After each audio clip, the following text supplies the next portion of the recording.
Welcome to the day two of the first PSQ Quality Leaders Bootcamp. How are you doing today, Doc Naro? Hi, Doc Ray. Good afternoon to our participants for this day's event. So, how are you, Doc Ray? I'm good. How are you? I'm amazing. We missed you yesterday during the day one of Yes, the yes, Quality yes. Leaders Bootcamp. So I was looking for you, and I know that you were experiencing some internet connectivity issue. And I Yes, know yes, that yes. that's one of the I know that's one of Challenges. the challenges that we have. I mean, since during the Yes. pandemic, since we are doing this type of learning event virtually. So I'm glad that you're here today and you'll be Yes, part I am of. here right now. I am very excited. That's amazing. Thank you so much, Dr. for being with us. And we are all excited to be with you and also to interviewing one of our members, one of the quality leaders right here in Yes.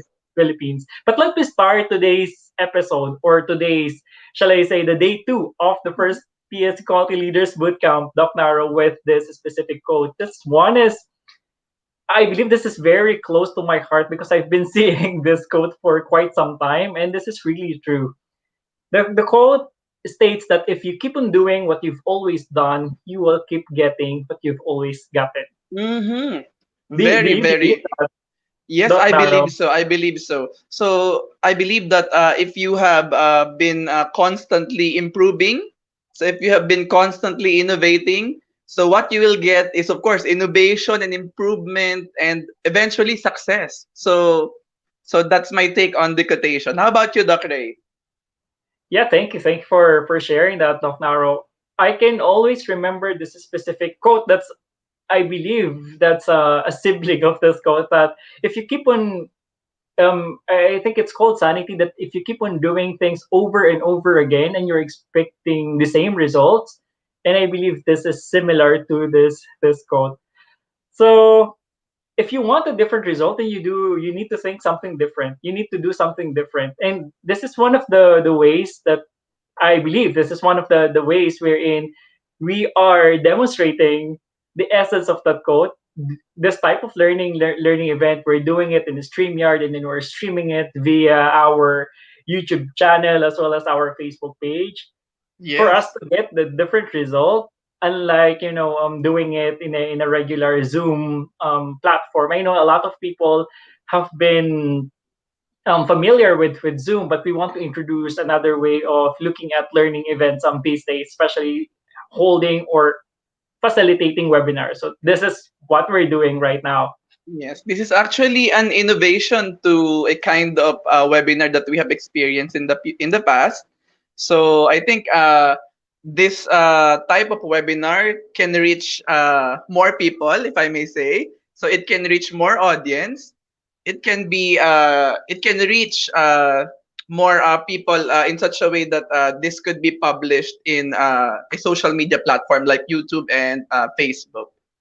Absolutely. And just to let everyone know that we are live on our Facebook page as well as in our YouTube channel. So please follow our Facebook page and please also subscribe to our YouTube channel. So we are looking forward to uploading more contents in our channel, the quality related contents. At the same time, we're going to hold more webinars or free webinars so that a lot of people from around the globe will be able to take advantage of the learning that we are offering right here at PSQ or right here in PSQ. Yes. Let me, by the way, Doc Naro, greet some of our audience who are able to leave their comments right here in the Wow. comment in the chat box in the YouTube as well as in the Facebook page. So we have right here. Good afternoon, Pompeo Adamos. We Hi, also have Pompeo.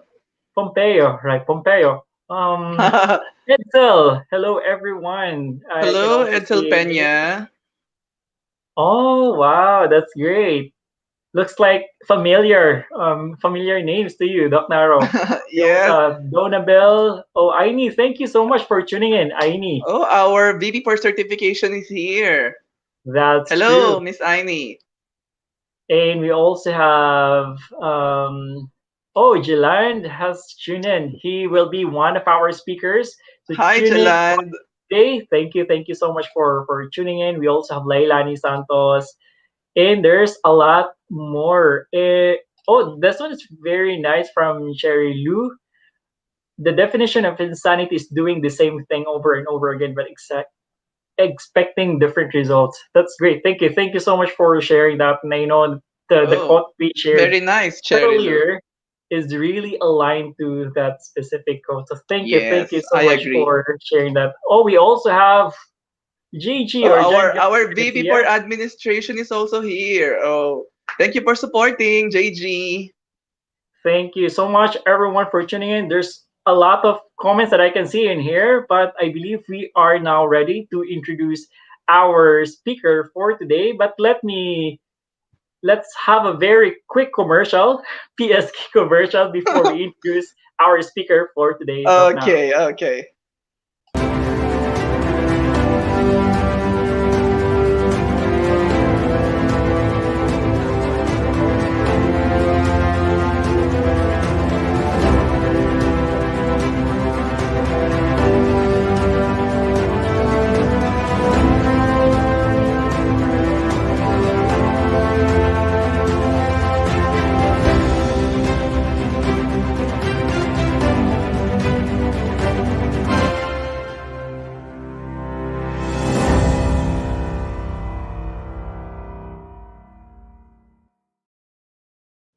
All right, so we are now ready to introduce our speaker for today. Go ahead, Doc Okay, Naro.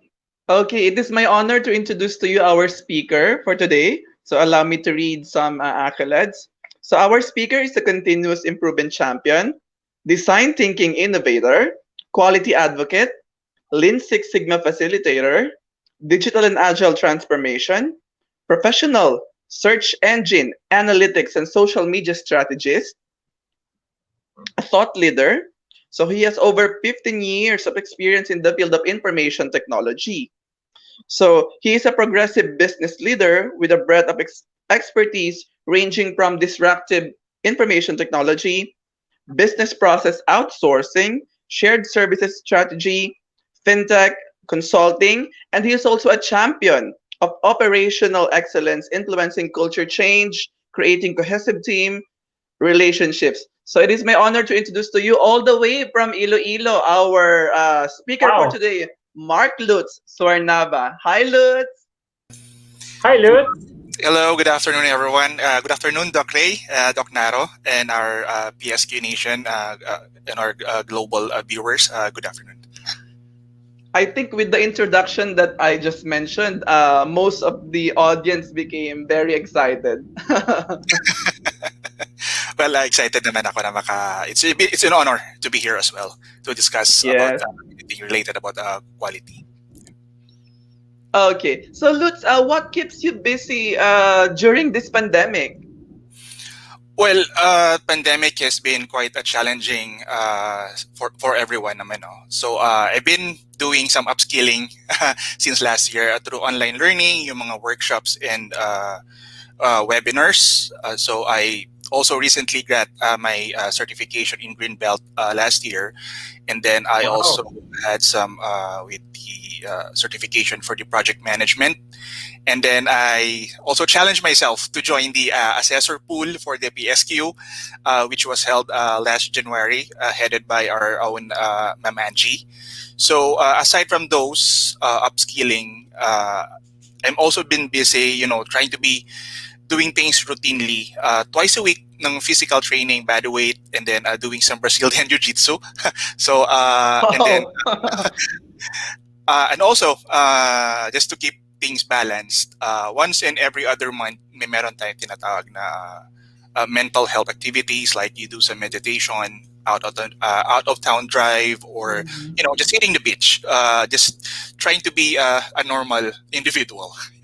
So yeah, Okay. pretty much yun yung currently routine natin ko for the past year and then this year as well. Wow, that's Okay.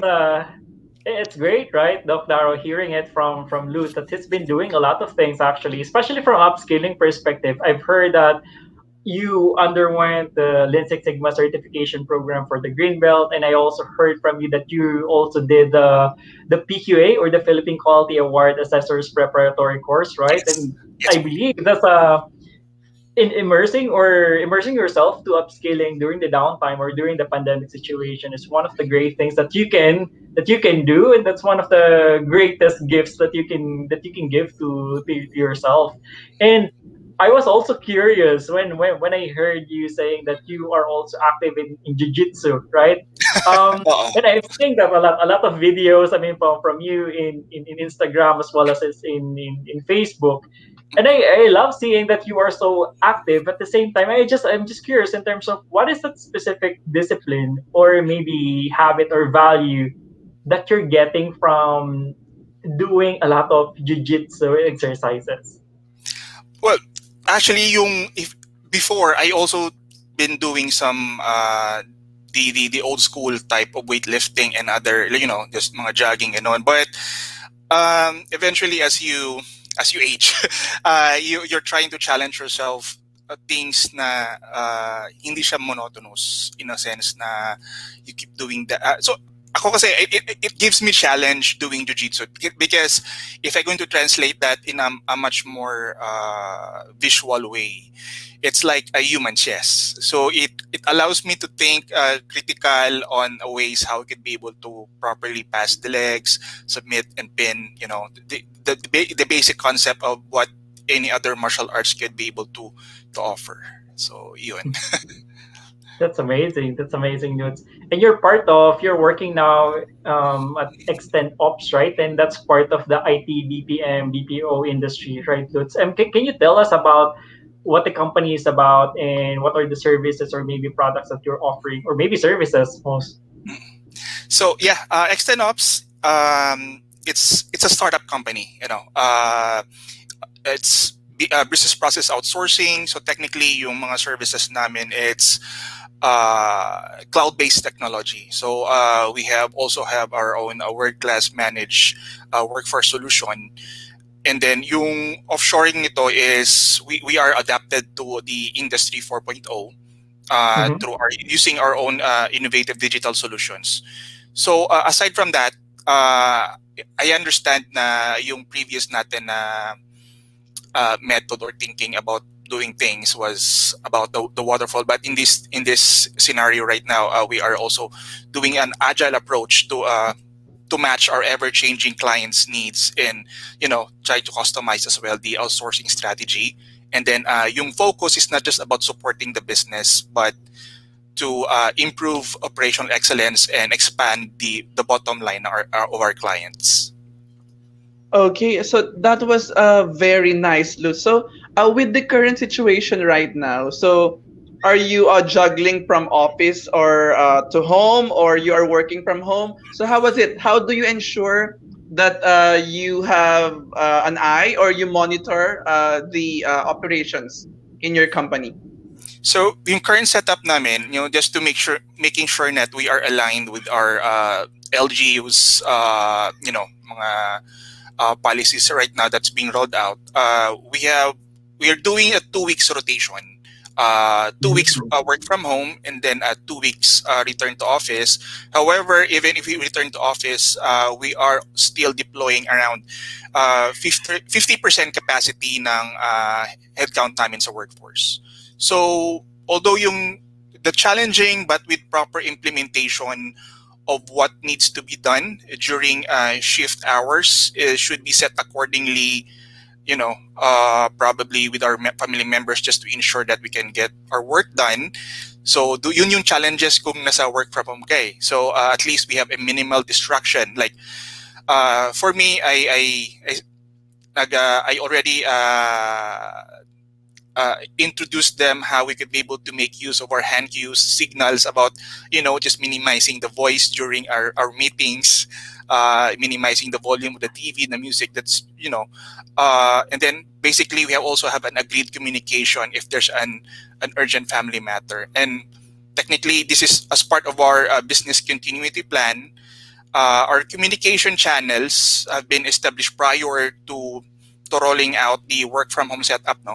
So example nun, we are currently using yung mga technologies of Slack, mobile devices, video conference, messenger, and email. So technically those are the things that we do to have a good communication plans. That's good. And I know that you're based in Iloilo, Lutz, and most probably the situation there is totally different as compared to what we're experiencing right here in Manila. So that's why you can do Can I just say the I agree with you, Doc rotational Ray? setup. Absolutely, absolutely, Doc Naro. So right now at Extend Ops, Lutz, right, that I know that you've been busy doing a lot of things. What is your current role and how does your role contribute to the attainment of the success of, I mean, attainment of the goals of the organization? Okay, so currently yung role ko is more of a subject matter expert and quality advocate for our signals analytics business unit. So sa company namin kasi, we have different business units ranging from back office, the usual call center type, and then we also have some clinical trial accounts and other financial units that are currently coming in because our big boss is, quite aggressive right now, even during pandemic about expanding the company. So one of the BUs in the organization that caters big data operations as a collection, yun yung sa amin, and data cleansing, rule-based build, data processing, subsetting, and quality assurance. So my role allows me to spearhead quality and continuous improvement initiatives that help me empower my colleagues through sharing best quality practices. So motivation through proper coaching and then mentoring and allowing them to showcase their skills and allowing them to gain confidence in sharing their ideas on how we could improve our processes. So in return, yung performance nila will reflect on our team KPIs, which is directly aligned to the business teams and our current company strategic objectives. So, That's good. And then Okay. Doc Naro, right? Lutz has been engaged to doing a lot of data management, data analysis, and Yes, yes, I anything noticed. I related to noticed. data. And that's a data is the foundation of anything. And thank you for doing that, Lutz. We need a lot of people like you who can provide us like clean data, who can make us honest in terms of how do we operate and how do we make the right decision. And right. Yes. data, if you have the right set of data, the clean data, the organized data, wherein we can use it for our decision making, and that would be great. That would be substantial. That would have the substantial Yes. impact to the organization. Yes, yes, I believe so. So that's amazing, Lutz. So you mentioned, Lutz, that you're advocating quality in your organization right now. So how was it? How was it working in a quality role? So how would you describe the experience right now? Okay, so technically, just to share, quality does not require any job titles, no. So it is the responsibility of everyone on all levels to integrate yung quality into their daily work. So what unites quality professionals in their dedication to protecting and strengthening their organizations is by making sure that the stakeholders' needs are met and ideally that their expectations are exceeded as well.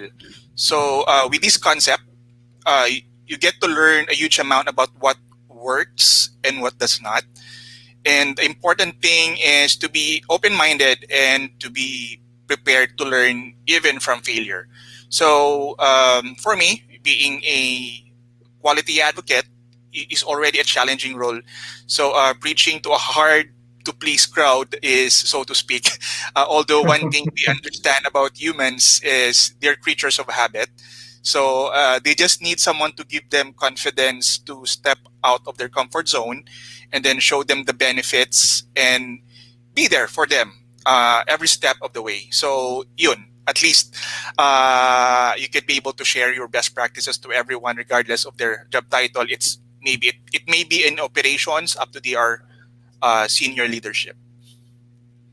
Oh, Very nice. that's amazing. And we just flash in here what you mentioned earlier, Lutz, that quality is everyone's responsibility, and I totally agree with that. It's not I about the also title. agree. It's not about the quality title that you have. You may have a different title, but quality should always be baked in, or should True. always be part of anything that you do. And from quality perspective, Lutz, in your organization, how do you design your quality management process? Okay. So I'll just give a quick background first about the five-phase process of our company. But at least they can follow through what we are trying to design within our organization. No? So yung five-phase process of our company, which you can expect when working with us, uh, typically we work with a client to build their dedicated team based on their current needs and plans to scale up. So we leverage our deep operational expertise to help the client select metrics in measuring their success. So our technology platform provides a transparent real-time view of the progress that we are doing, and then enabling communication and collaboration with them as well. So yung limang to, we have one, the scope, the two is the framework, uh, number three is designing the team, and then number four, service delivery, and then number five is ongoing analysis. So yung scoping, it's more on defining the services scope. So ang requirements, duration, the number of FTEs na kailangan, and then review of delivery parameters and define metrics. And then what about framework? Framework focuses on the onboarding plan and day-to-day management of the program. And then mapping transition plan from post-onboarding to a steady state. And then the team design, it encapsulates the recruitment, the training, and then their development based on the client-specific use case with appropriate support and leadership roles na built in. And then yung service delivery is putting them into action, conducting ongoing QA, collecting data, and noting areas for efficiency gains, as well as providing scheduled reporting and analysis. And then lastly, that would be the ongoing analysis. So yun yung regular review of operational efficiency and making of recommendations for modified procedures and improvements, as well as rolling out updates, deliver and review and revise. Now that you have a brief understanding of how things work servicing our clients, designing the quality management process has to start establishing direction and ultimate organizational goals, such as priorities and what is important. So since we are a startup, yung main focus namin would be on standardizing and by mapping the major processes first.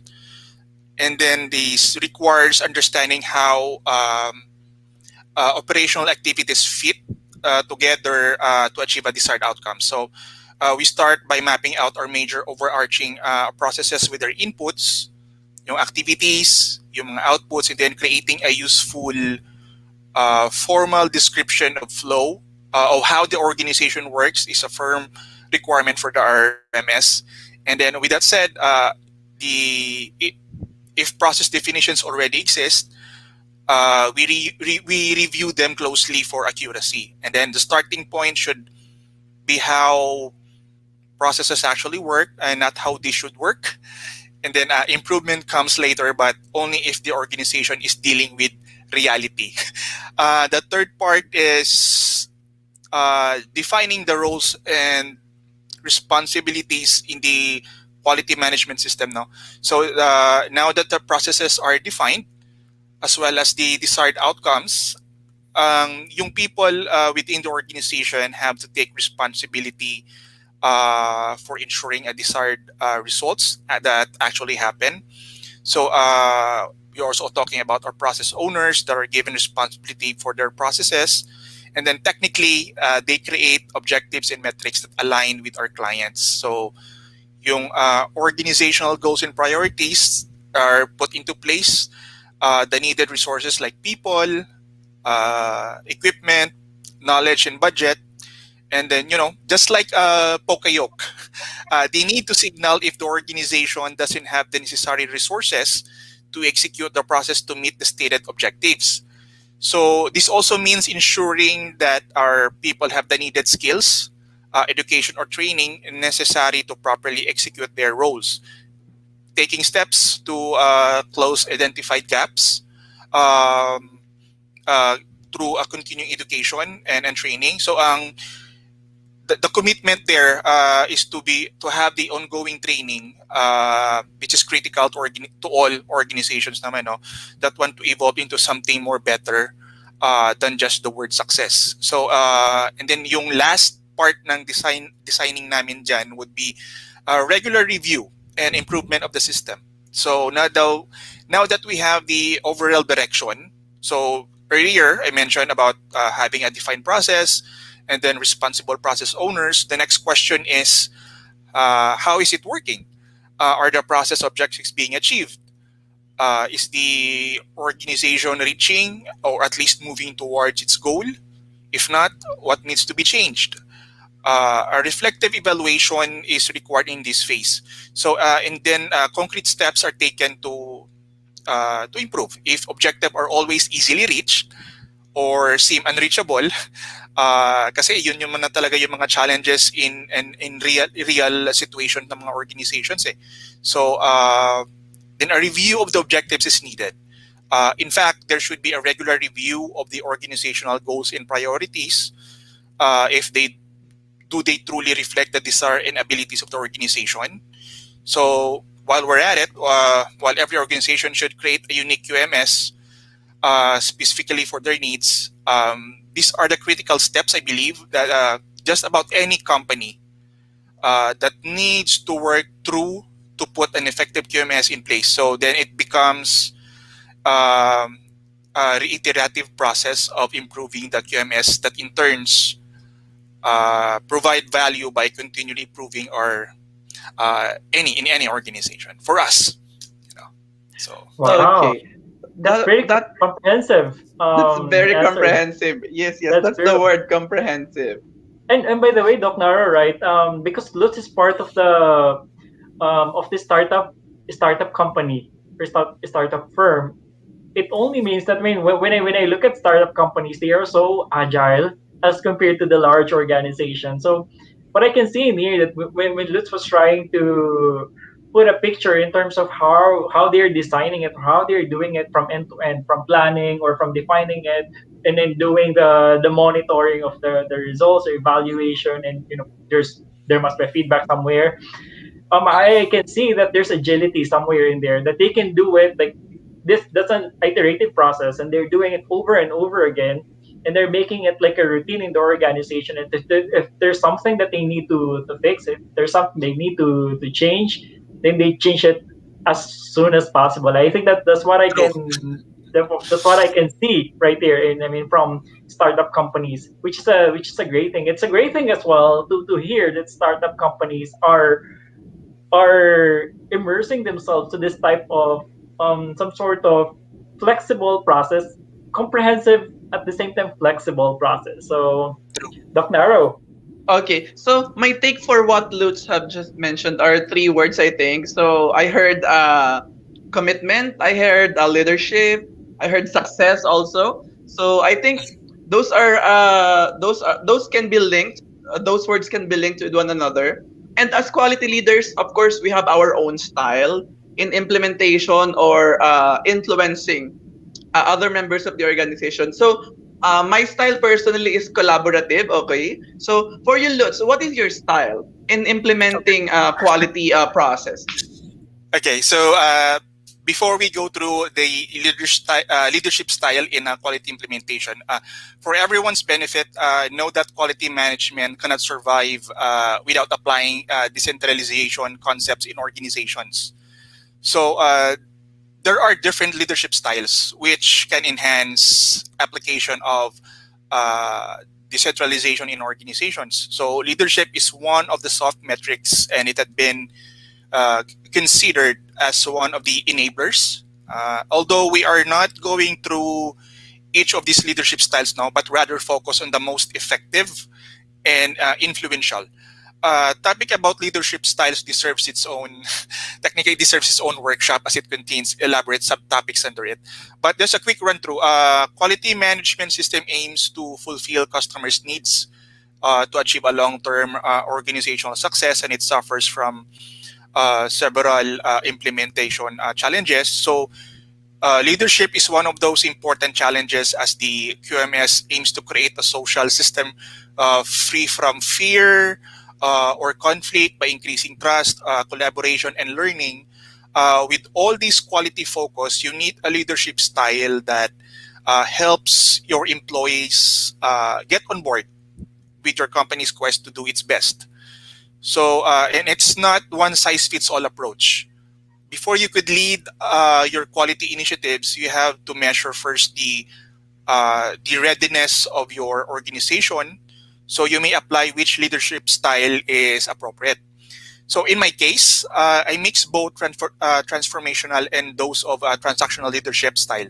Since I already knew the competencies of our workforce profile, for those who are new to this, you need to empower your people first and provide them with the necessary tools as well as guidance for them to do the right things and do the things right. For some cases, especially from my previous experience, we had a cultural based leadership style, but this applies to organizations after achieving the next stage of motivation and empowerment to embrace a culture where integrity is embedded in their DNA. In this scenario, quality works best as it requires, an effective communication plan, since the workforce has the capability to deploy quality on a what do you call this granular level. So, just a quick glimpse on what is transformational leadership. It focuses on high expectations from employees. So this type of leadership serves as inspirational mentor who encourages workers to do better and be better. Typical behaviors may involve setting quality goals, reviewing individual performance to see how well those goals are met, and then helping those who fall short identify areas they want to work on. And then while you're at it, just adding some transactional leadership as well allows you to remind employees that they work for you and have agreed to your standards in exchange for their paychecks.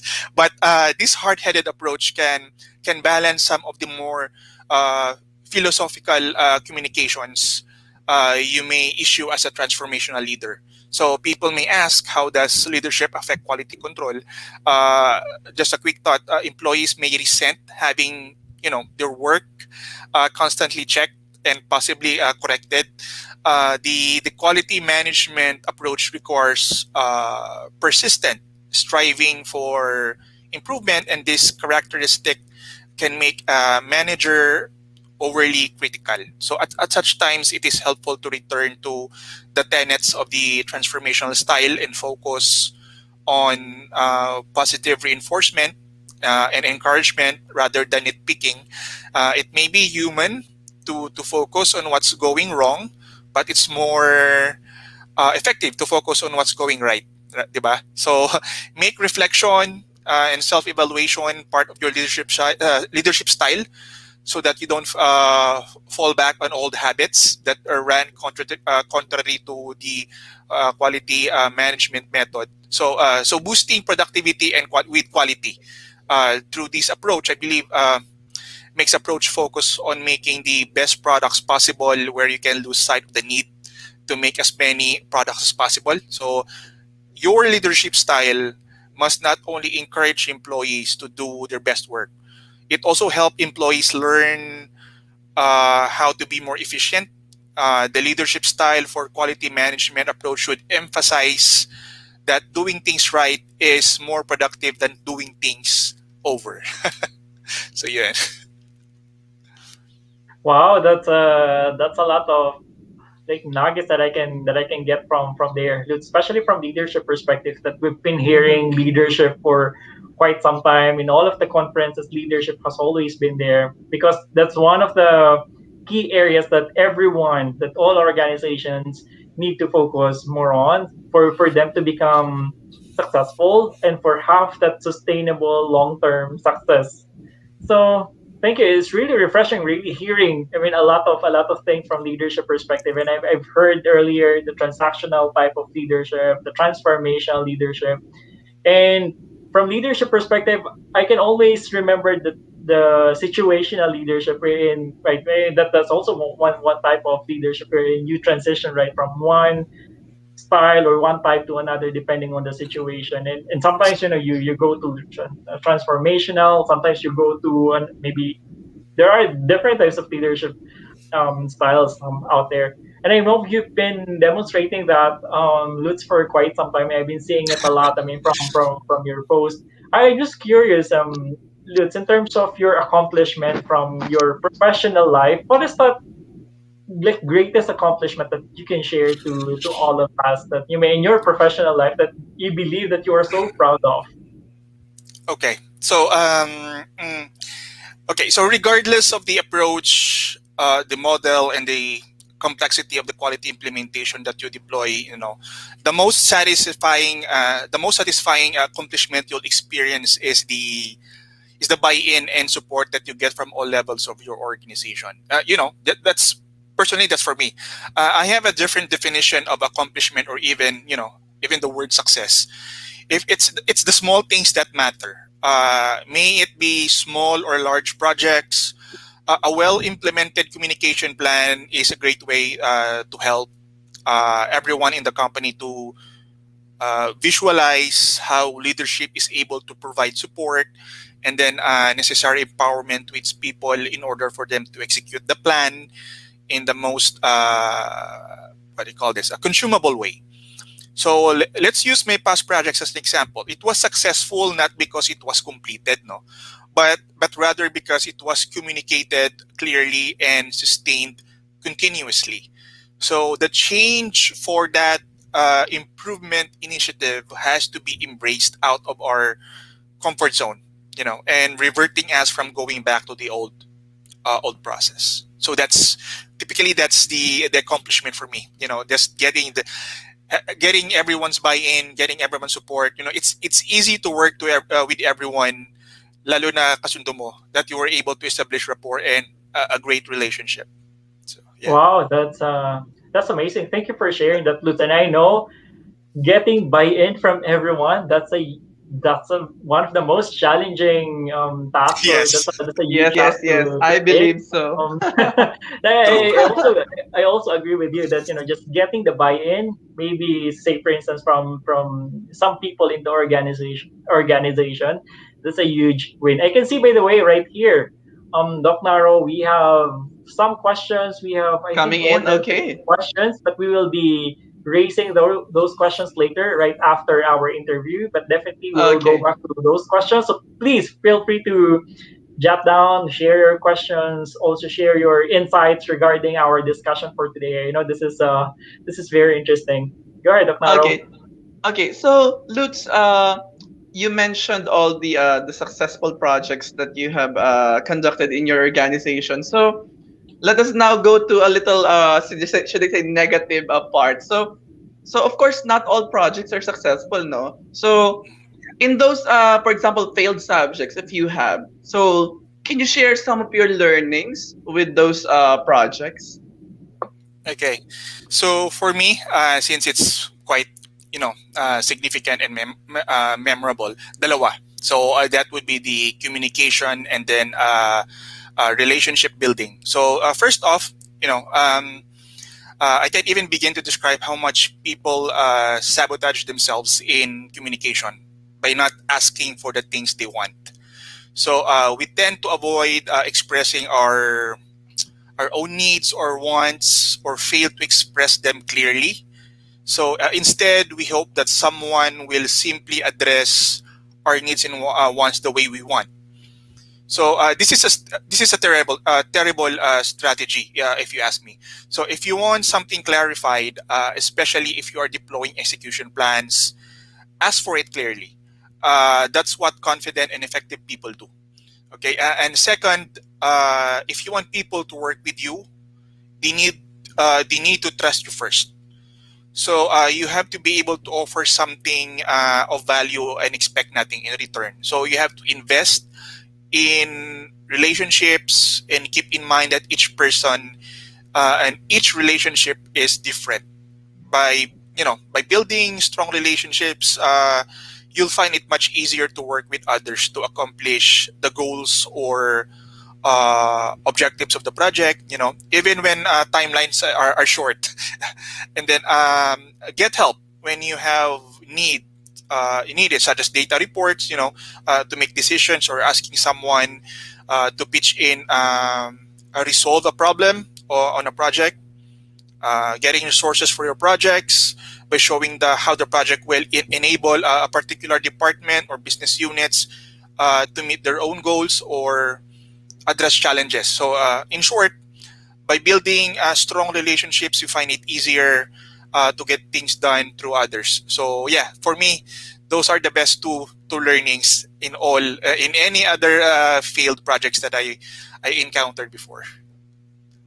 Wow. Wow. Those Pang are ano, that's medyo true. yeah, medyo ano, should I say medyo madrama pero totoo, no? Pero really most of the Yeah, people really sabotage themselves in terms of communication because they expect the process to be as smooth, or yeah, especially we have some I think we believe I believe we have some young audiences right now. So guys, do not expect that a very smooth process is always there when you join the corporate world. For example, if we have some students who are listening right now, so do not expect. But there are leaders who can help you, just like Lutz and Doc Ray also. So they are the kind of leaders that you should look for when you join the corporate world, right, Doc Ray? Wow. Thank you for that, Elizabeth. It's really a privilege working with anyone in the organization, or anyone outside or inside the organization I'm working with or I'm part of. Looking at the answer of Lutz earlier, I can really feel that those are legit. Those are true answers. That, take for instance, when Lutz mentioned that you have to be clear. Like, even at the onset of the project, you have to be clear, right? You have to clarify what is the real problem, because sometimes we don't know what the problem is all about. And then Lutz also mentioned a basic component of a relationship, which is trust, right? For you to have that, it's smooth sailing. For you to have a more successful project in the organization, then you have to have that very core component, which is trust. And Lutz also mentioned in there that if you need help, you need to say, I need help. And I believe that's one of the challenges that I can see in the organizations, not just here in the Asian countries, but maybe globally, that sometimes if we need something, we're just not sharing it to, maybe to our boss or to the senior management or maybe to others. We just keep it to ourselves until such time that we give up, and not really taking that opportunity to get help. So ask help. I mean, if you need help, just raise your hand. I mean, just be open about it, so that a lot of people can help you. And I know in the organization, our objective, our goal is just one. We have that one big why in the organization, right? And if you just need to seek for help, if you say that I need help, then maybe chances are that we'll get there to that specific goal as efficient as we can, or maybe a shorter duration as we can aspire for. that's true, Doc. Kasi I remember one time kasi yung mga iba kasi they are afraid trying to speak up because akala nila kasi what they're trying to provide, kahit ideas, they were thinking na baka mali. Sabi ko nga, usually with my colleagues, wag kayong, don't get, wag kayong mag-alala about having your ideas na at first hit might be a mistake or something. It's okay. Kukurikan lang naman yan eh. That's why you learn from that mistake. At least, if going to go back to scratch, you don't need to go back to zero. So technically, you learn from experience naman. It's all about learning, and I believe that's a great thing. I mean, working with the different projects, working with the different projects, I mean, processes in the organization. And I've been hearing since earlier, Lutz, right? I know this is a quality leaders bootcamp, and then we've been hearing a lot of quality stuff that you've been doing. And then you also mentioned that you subscribe yourself to different types of learning sessions or upscaling since last year. How are you manifesting that quality mindset in your personal life? Um, if you are a CI practitioner and a quality advocate, parang it comes naturally to you, no? So, because for me, whenever or whatever the situation calls for, as long as it's embedded in your DNA, yung parang sinasa puso mo, everything comes automatic. In my case, especially when I'm doing critical decision, critical decision making in just a short span of time, I don't need to overthink or overanalyze and get myself into trouble and get stuck in analysis paralysis scenario. uh, Actually, there's a lot of quality tools at our disposal where we can apply in real life situations. So for most siguro dito, for most viewers, especially those mga baguhan, probably they would ask, you don't know how to prioritize. So simple, learn the 80-20 method. Focus on what really matters and just shrug off procrastination. 5S. If you haven't sorted out your life yet, it's the most convenient tool that you can apply and get your life moving. So yeah, so applying this at home was something I already worked on and conditioned my even my family even before pandemic. It started from something about understanding gestures like minimizing vocal volume, productivity, and sleeping patterns, taking cues when I'm on the phone or a meeting. At first, it was a challenge, naman, of course. It doesn't. Don't expect na everything is being handed to you that easily. So everything has to be done repetitively, but everyone, a good thing for me, everyone was able to understand the benefit that they're getting from it and technically they were able to catch up. So, especially for my family, how do I apply that? So, especially the parents understood why I had to place certain rules and they're pretty supportive naman, especially when we have kids at home. Although everything is not perfect. So, because you can still hear a rowdy bunch in the background from time to time. So, since it's the new normal, we just have to live with that moving forward naman eh. Yeah, that's just a follow-up question, Lutz. So thank you so much for sharing that. I can see that you are living and breathing quality in your life. My follow-up question is it overwhelming that everyone has high expectation to you? I mean, when you're working quality, that everyone has high expectation to you. That maybe are you overwhelmed or anxious in terms of uh, um I don't need to make mistakes. Like say for instance that I need to have quality in everything that I do. Is it a pressure, or is it a challenge, or is it overwhelming on your end as well? I mean, as a person. Yeah, does sometimes. Well, tao lang naman tayo. Sometimes we get to have that, from time to time may mga mistakes. It's pretty normal. I just make sure that I don't do anything critical na bagay that I would eventually regret, especially if that scenario is something important. But for other petty things naman, yeah, you can just you can just be normal. You can just lays off on anything that you can do on a daily basis. So you don't really need to be hard on yourself. Just live the normal life, especially ngayon uh, sa new normal na. You know, just small changes, but something that meron, at least yun, yung mga natutunan natin before ay something that we could learn from it as a reference. At least we have a framework na. It's easier for us to go back na just quick slap of reality sa atin na it's not every day that you tend to get lazy naman, but sometimes hindi pwedeng ganun. So you have Yeah. to remind yourself that we have to keep improving every day. Okay. Right. So yes, yes, yes. Lutz, with all the I know I read that you have 15 years of experience. So I know that you have encountered so many tools, frameworks, methodology. So, what is the closest quality tool in your heart? Easy. Yung Pareto principle, yung 80-20, 80-20. So it's an aphorism which asserts, for those who doesn't know this, know about this, it's asserts the 80% of consequences that came from 20% of causes. So this tool helps me focus on what really matters. If I may share my experience prior to knowing CI, I know that, tao lang din naman ako, I've wasted too much time and effort already before.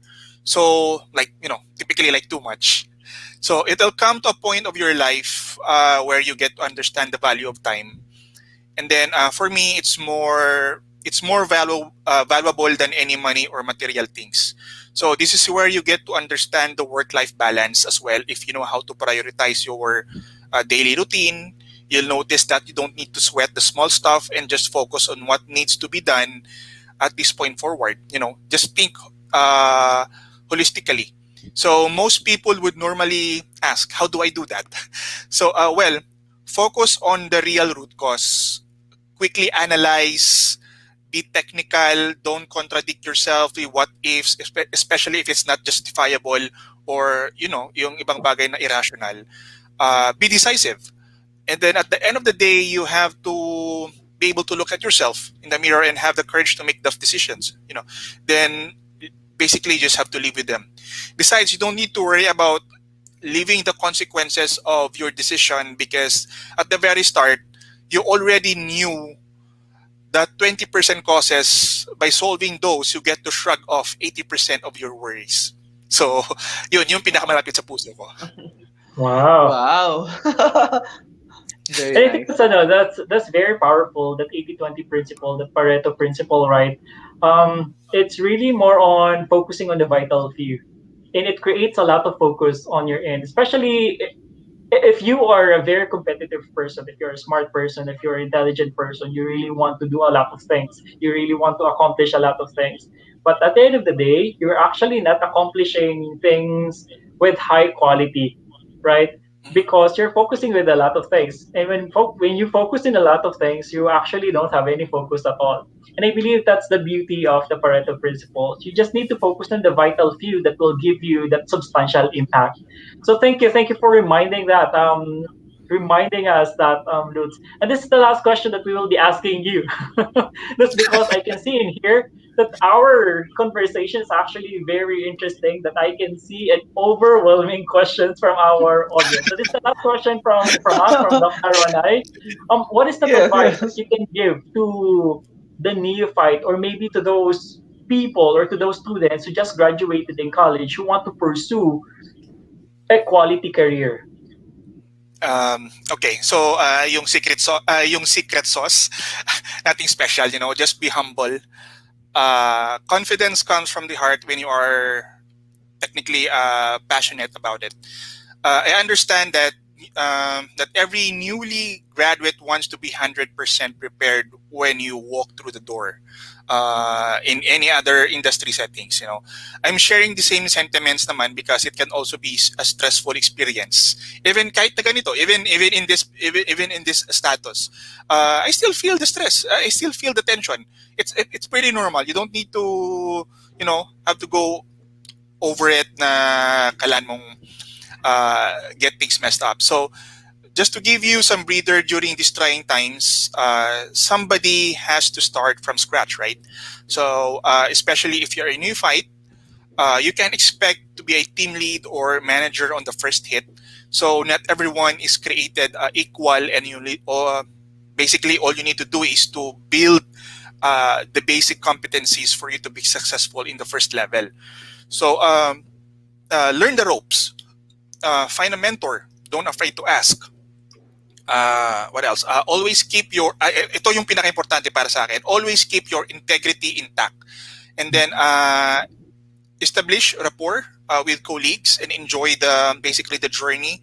And then learn from your mistakes, where you don't need to go back from the drawing board because you're already starting from experience, So I remember one time when I was applying for a role, I was sitting in the lobby waiting for my turn. Uh, yung site director and the operations manager of that company just came in. And knowing that I knew both of them, it feels kind of awkward seeing me there, you know. So I hurriedly, pulled up the newspaper that I was reading just to cover my face, hoping they wouldn't recognize me. Uh, but they had my name blurted out aloud already. So yung tinanong nila, so ano yung apply mo? What are you applying for? Supervisor, managerial post? Sabi ko, I just said, employee role. Sila lang sabi ko eh. So the OM said, what? Entry level? Why? They were expecting me to have a higher post, but during the time, but mainly because I wasn't familiar with that industry. It was new to me kasi. So you know, so technically I don't need to be to bragging that I know everything. So it's okay to start from scratch. So I'm fine to do the dirty work in the operations because I have this work ethic na where I have to need to master my own process and let my value work for itself. And then I remember justifying that to my recruiter friend, saying that it doesn't really matter. I'll just work my way up. With that said, my contributions for that company was exemplary. I was known by most as the CI guy.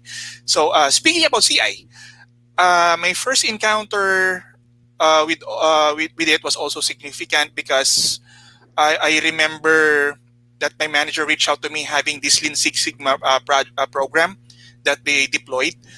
I believe there were 5 of us during the selection process, and then the next potential candidate was already up by 0.25% in getting that slot. So the reason that I was selected instead of him, because our manager believed in me for having the heart to finish the project. So imagine yung ads having to go against exceptional individuals with highly technical skills, and then you still got selected because of your passion. It just proves that having it can pave the way for opportunities. So yeah, for me, being a leader doesn't require title. We become leaders the way we decide to help people grow and not numbers. So yun. I get that Oh, from you, Doc. that's from Simon Sinek. Right? That's amazing to hear. Like, say for instance, when you mentioned earlier, when you talk about integrity, I believe that's a core value that everyone needs to have, and that really talks more about you as a person. If you have that, everything else will follow. And then I also heard you mentioned Lutz, what you call it. It's all about the character. It's all about the attitude, right? Yes. It's all about the passion that you have. It doesn't necessarily mean that if you are the most technical person, that you are the smartest person in the room, that you'll be selected. You'll get all of the opportunities. True. The most of the time, the person who gets a lot of opportunities is the person who has that attitude, who has that who has the right attitude, right? Who has that right work ethic, who has that great character, someone who you can really work with. I mean, even in one, not just in one project, but multiple projects. So thank you for sharing that. And I know that a lot of Yes. our, maybe a lot of neophytes or a lot of students who are listening to us today will get a lot of nuggets from there. So we can start. True. I know this is 6 Oh, p.m. in Manila, it's right? From already what I 6 can see. p.m. Doc Ray. So But there's a lot of overwhelming questions in here. Doc can we Nara, we can entertain some how many 3 to 4 questions? What do you think? let's see. Maybe we can answer all as quickly as possible. We can start with this one from Carl Manning. I work with data all the time. When do we call it big data instead of just data? Well, one word, volume. Yeah. Kasi, Exactly. yeah, technically because we are dealing, especially in my case, we have a client from Israel. So the data that we're handling is from the compared to the one that you usually do in Excel, it's nothing compared to that. Umaabot kami ng gigabytes and all, millions and billions of data in terms of data points. So, in just one word, yun. its volume. So that's why we call it big data. Thank you for that, Luz. And there are actually other attributes of the big data, Tatlo, right? yeah. The other V's, right? You have the volume, the velocity, Velocity, veracity, yes. and there are other things. And then the word itself, big data is actually data, but big data that we are talking about is you have the letter B, big letter D, which means that it's really voluminous data. And so we were talking about the Okay. big data since like 7 years ago, but it's still in the market. How about for this one, the second one, as a startup company, what is your biggest challenge so far in times of pandemic, and how do you address it? Right now, it's more of, all you can think about is your own people at the moment. Just making sure that they are safe, because typically basic na question. You can't run a company if you don't have a healthy workforce. So make sure that they are safe, that they can be able to still be able to do their work, efficiently and effectively, and then but the only difference compared to the normal that we had before is that from time to time you also need to check on their temp check, kasi as humans are very very sensitive about our emotions and all, because parang mood swings yun eh. You just need to make sure uh, that you are there to support them, provide them the necessary things for them to be able to use that in their work. Thank you Okay. for that. Thank you for that question, Edsel. Dr. Naro, this Thank you, question Edsel. is Okay, so came from from Chris. Chris Everett. Okay, so from Chris Everett, here's the question: what do you think can big companies with established quality management processes learn from a startup company's approach? Saan yun? Saan ko mahanap dito ah? What do you That's think? from Chris Everett. What do you From think Okay. our can? audience, Okay, from our audience.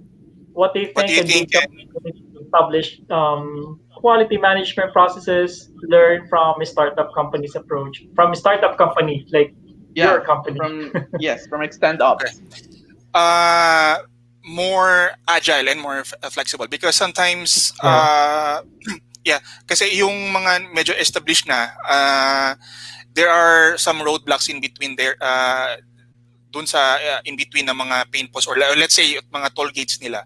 So the that's what's delaying on how you can be able to address it in real time. But in our case, since medyo startup kami, typically what they can learn from a startup company is about embracing the agile methodology. That way, they could be more flexible on adapting to the customers' requirements in real time. Yeah, thanks for Okay. that, Dr. Aaron. Just to add, it's really the agility that's number one that I can see in terms of comparing the huge organizations as compared to Yeah. startup companies, that you can, especially from approval perspective, startup companies can do that as quickly as possible. And I can also see that the startup companies are embracing that VUCA world more as compared to the large organizations. So we have next question in here. Thank you for that, So from Chris. Maan Logarta. So thank you, man, for this question. So how do you manage intergenerations in the workplace? So example, the Yeah, boomers, if you have Gen X and Gen Y. So how do you manage the mix of intergenerations in the workplace, Lutz? interesting questions.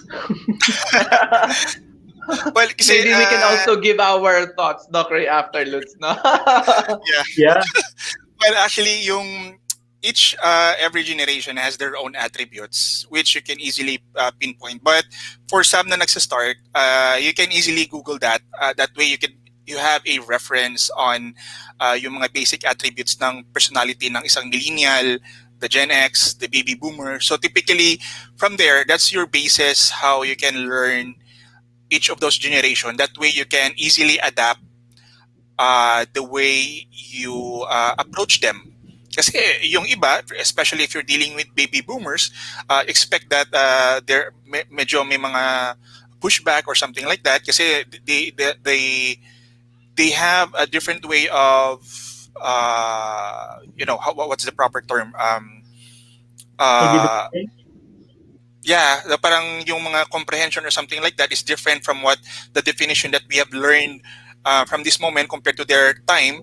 So making sure that we are calibrated in a sense where we also help them educate na this is the new generation. So typically this is something that you know parang merong alam mo yun, parang meron ding silang makukuha na benefit learning from us. So you have to just speak in a of course you also need to be worried about the tone that you are also the way you deliver yung message mo, kasi most of them are quite sensitive, especially that Sensitive. also you're dealing with millennials. Yeah, so the word is sensitive there, so adapt to what is appropriate based on their attributes.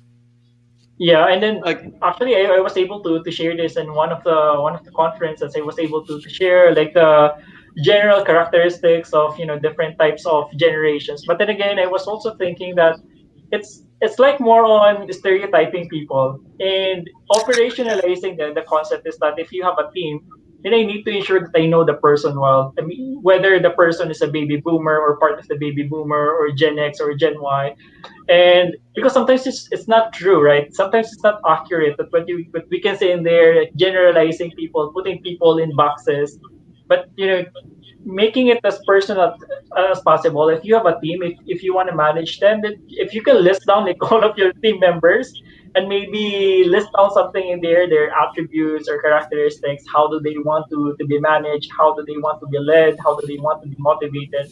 I believe that works for all generations. Dr. We have another question in here from Okay, so Suzette. from Suzette Malabanan. So Suzette actually is one of my staff in my company right now. Hello, Okay. Suzette. So, uh, hi sir. So sabi, hi sir. Nagpapa-shout out si Suzette. So, how do you deal with those resistant to change and process improvement? So, how do you deal with the resistance to change and process improvement? So, Okay, go ahead. Do you want me to yes. answer that or you? Okay, sige, Dr. You ikaw muna, wanna Lutz, and then I can share my thoughts as well. Sige, sige. Okay. Um, Usually yung sa akin, I like to jot down the reasons why they are having those resistance. So what are yung ano yung mga trigger points nila, why they are not, why are not they embracing the change. So jot that down. But at least you can be able to assess the way for you to address it, and then making sure you could also provide some assurance and the benefits why if they're going to make a move out of their comfort zone, trying to embrace the change, what benefits that they should be getting.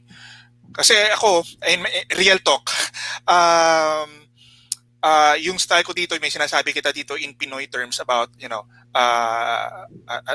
yung barberong usapan, you know uh, I usually talk to my colleagues, just like that. That way, they can be able to understand it more.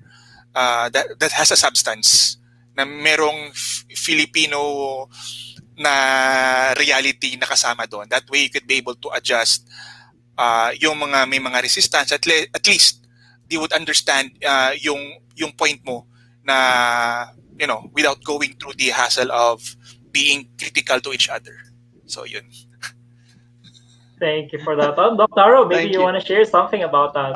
So I think where Suzette was coming from is because last Monday, we just yesterday we had a discussion on organization development, and we were talking about the resistance to change, and I think applying behavioral and technological approaches in resisting change, or in addressing the resistance, is that number one, sometimes you have to be coercive, of course. You have to be fearless in addressing those kind of resistance. But then again, I would like to say that I admire those, even though they are on the baby boomers generation, I admire their level of adaptability. And for those who are what do you call this, on the younger generation, I admire that they still listen to the wisdom of those older employees than them.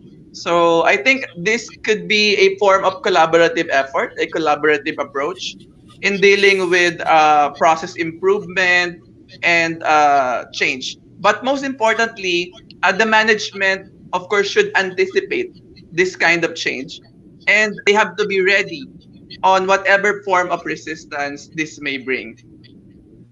I would Yes. agree with you, Doc Naro. It really involves a lot of planning, planning for the change management before you implement it. And once you understand all of the facets of change management, and that's the time that you believe that you're ready to do it. It's a huge topic, right? I mean, in terms of the change management, but for me, what I can share is really more on planning. You have to plan for it. True. Um, Yes. Doc how Ray, about from may nagsabi yata, may yung director yata natin, Doc Ray, ang sabi, overtime na kayo.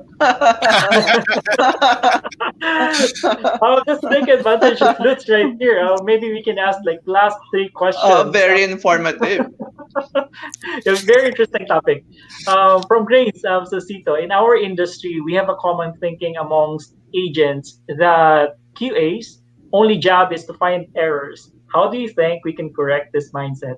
What approach should the leaders take? It's a valid question. Yeah, it's a great question. Kasi may tumatak na yung ganyang mindset for most people, especially in the BPO industry, that takot na takot sila na mag-QA, what went wrong, and all of this. Uh, uh, Actually, it's a two-way. Aside from having the on the operations level, yung agent has having these problems trying to deal with the customer baggage. The other one as well, the yung role supposedly din ng QA is be able to communicate properly kung why they are doing the audit and why it's very very critical to make them understand it's not just about the you know kasi they are too focused on getting 100% metrics, especially sa mga monthly stats nila na they are afraid na ala babagsak ako and then I would might be mailagay sa PIP ganon.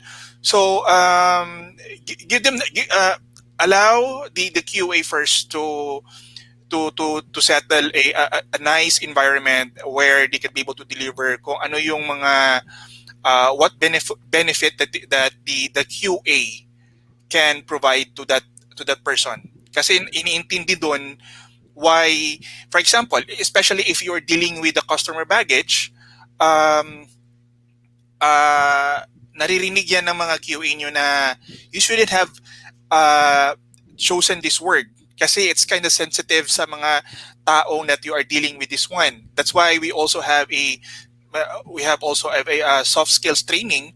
That way you could be able to balance out na you have to be sensitive in hearing yung mga customers needs, especially those people na medyo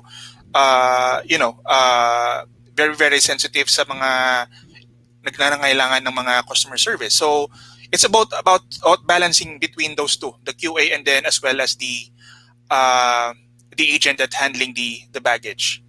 Yeah. Thank you. Thank you for that, Lutz. It's really more about the relationship between the two, right? From quality perspective, I would agree with you, Lutz, that they have to deliver what is that why? Why are we doing that kind of activity? And it should be clear on the end of, from operations perspective, it's clear from the supervisor, from the manager, from the agents that they're doing this type of activity because of this. And I would also, I mean, in terms of my observation, some of the QAs or quality folks, they just need to be human. Maybe that's one of my observations because some of the QAs are actually so mechanical. They are so technical that they forget the human factor. They're listening, the specific transactions or conversations from the form or the quality form perspective, but really not into being like a customer. You're listening it from customer's perspective. So you're actually you're losing the why, right? The why Yeah. of the question. And from my perspective, at the same time, on the end of the operations people, like from agents, from managers, from supervisor, they need to look at it as a learning opportunity, as a learning session. Because if you keep on blocking it, if you keep on thinking that you are being policed, right, by QAs, then you won't get the benefit of it. So that's from my perspective. Doc Naro, next question. So this is from Angel Primero. Thank you, Angel, for this question. So great reminder from the speaker about speaking up. So great reminder daw, Sir Lutz. So Of can you course. suggest other options?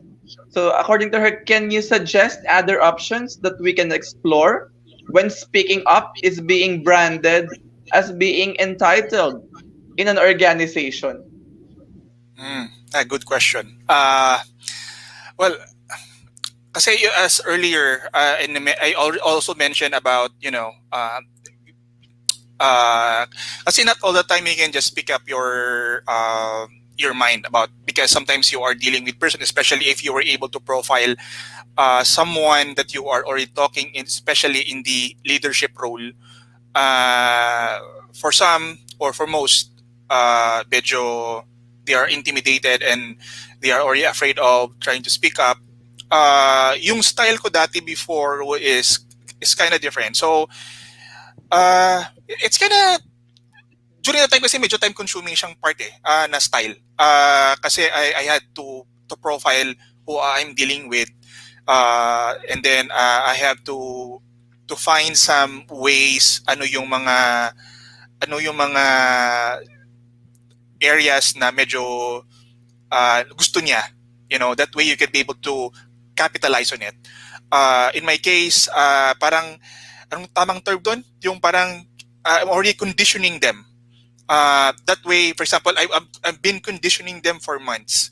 Na at least, basic example, yung, especially if there's something that I know that we have a program coming in the quarter 4. So medyo mahirap kang makipag have an interaction with one of your directors or managers. So yung start ko dati before is, I'm just dropping a hi, hello, ganon. I'm just having a temp check first. And then just dropping some smart questions. And then sporadic yan. Just to make sure na medyo there's a comfort between us having that, it's like it's establishing your rapport for that person. That way, eventually, hindi agad-agad naman that you can be able to speak up. So it takes time, adjustment, and then by the time na medyo na-condition mo na siya, that's the time you could be able to, tapon ka lang ng konti, feel them, and then have that smart question delivered appropriately. Thank you. Thank you for that. That's what I can see in here is that I know politics is dirty, right? In the corporate world, there's also politics. We have corporate Yes, politics as well, and we definitely, speak Doc up. Ray.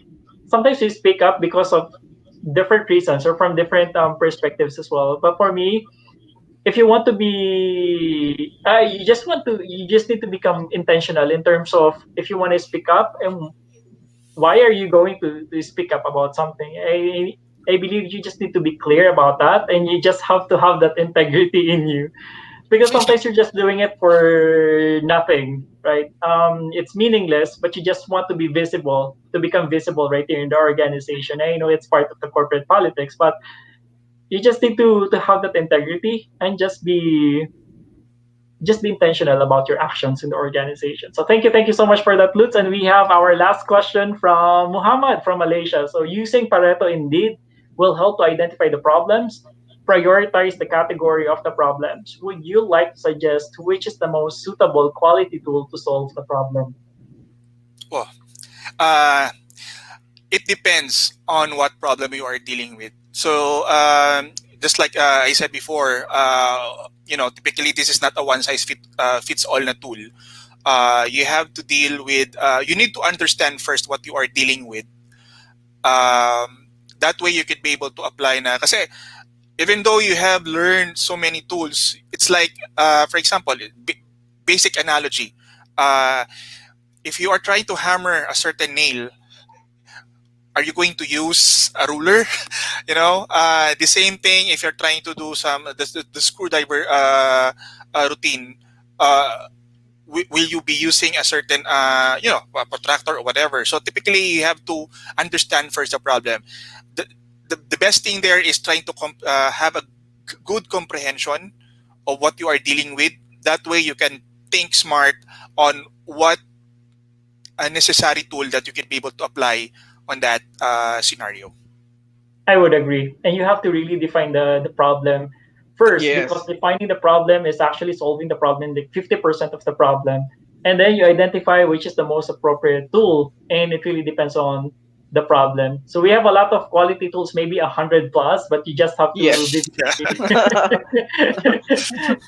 very good in terms of how do you really select which type of tools. All right, so this very interesting, And very productive afternoon. Indeed. Yeah. day of the PSQ Quality Leaders Bootcamp. And Lutz, we want to give you this time maybe what is that maybe message that you can deliver to all of the people who are watching us? How can they become like positive, or how can they become more productive from quality perspective at this point, or anything that you want to say, maybe inspire them You to know, embrace yeah, quality as a way of life. yeah, yeah. So, yeah, just do things, the usual way, but uh, have it with some passion. Passion brings, opportunities. Marami kang magagawa dyan.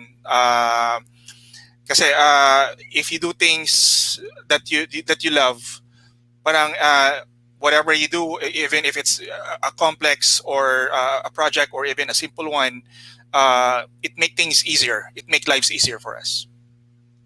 Thank you.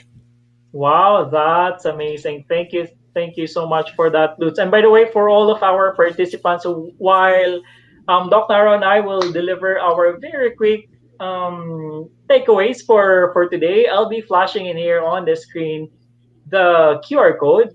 Let me know if you're seeing the QR code now.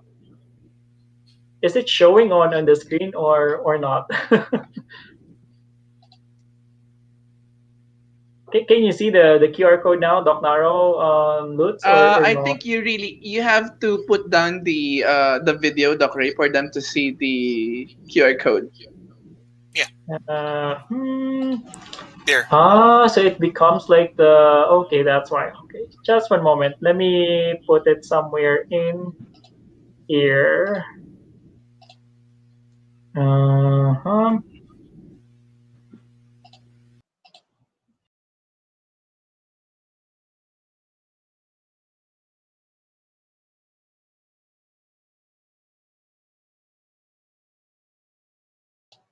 Scan the QR code.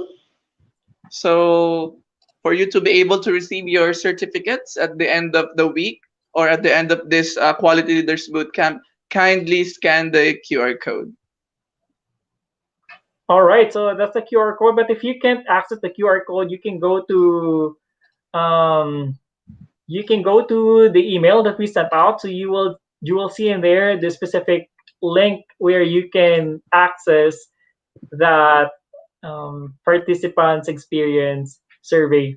All right, so that's a wrap of our day two of the first PSQ Quality Leaders Bootcamp. It's a great conversation with you, Jutz, and I know we went over time because we are so excited. We are so overwhelmed with a lot of information that you're sharing, and we want to also be part of that sharing or the sharing session. Thank you so much. From the bottom of our hearts, on behalf of PSQ board and behalf of everyone, thank you so much for Thank you, being Lutz, so for generous in terms of gracing sharing. us. Yeah, and then we wanna end our day two with this specific quote. This is the quote that we started our day two. Doc Naro, if you keep on doing what you've always done, you will keep getting what you've always gotten. So Okay. watch out tomorrow for our day three. I know that's another speaker. He will be coming from which industry? Doc Naro, Uh, tomorrow. he will be coming from a large manufacturing industry. I think I can say na this their products has been a Mm-hmm. staple in the Filipino table. So he will be coming from Mondenisan, Philippines. So alam niyo na kung ano yung sinasabi kong product. So very exciting. Let us all what do you call this? Be excited for our next speaker tomorrow.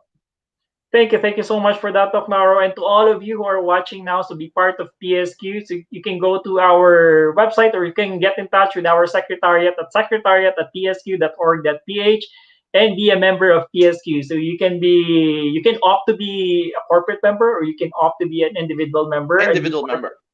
all of the activities that we are running for PSQ and be part of the different types of the quality initiatives that we are pushing for right here in our country, and even not just in our country, but we're also part of the different quality initiatives from around the globe. So thank you so much, everyone. Thank you for tuning in.